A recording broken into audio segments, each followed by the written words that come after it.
যে প্রিজারভেটিভস কাকে বলে। তো প্রিজারভেটিভ হচ্ছে খাদ্যবস্তুকে সংরক্ষণ করার জন্য। দেখো, খাদ্যবস্তু দীর্ঘ সময় ধরে ব্যাকটেরিয়া, ছত্রাক ইত্যাদির পচন থেকে রক্ষা করার যে প্রক্রিয়া, এটাকে কি বলা হয়? প্রিজারভেটিভস বলে। এ বলতে সুপ্ত যোজনী। আমরা জানি একটা মৌলের ভিতরে দুই ধরনের যোজনী থাকে, একটা হচ্ছে তার সর্বোচ্চ, একটা কি সর্বোচ্চ, আরেকটা হচ্ছে যেটা ব্যবহার করা হয়। যেমন দেখো, লেখা আছে হচ্ছে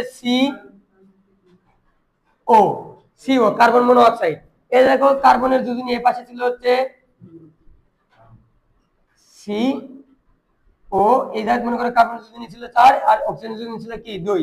তাহলে যদি আমাদের সি এবং ও লেখা থাকতো, তাহলে কার্বনের যোজনী ছিল 4 আর এটা কিন্তু ব্যবহার হয়েছে কত 2। তাহলে 4 এর ভেতর থেকে এই 2 কে বাদ দিলে 2 থাকে। তাহলে সর্বোচ্চ থেকে সক্রিয়টা বাদ দিলে যেটা থাকে এটা হচ্ছে সুপ্ত যোজনী। এরপর পরবর্তী প্রশ্ন ছিল হচ্ছে ক্লোরিনের যোজনী এবং হচ্ছে যোজ্যতা ইলেকট্রন 1 নয় কেন? তো কোন মৌল বন্ধন গঠনকালে যতগুলো ইলেকট্রন ত্যাগ করে অথবা যতগুলো ইলেকট্রন গ্রহণ করে অথবা যতগুলো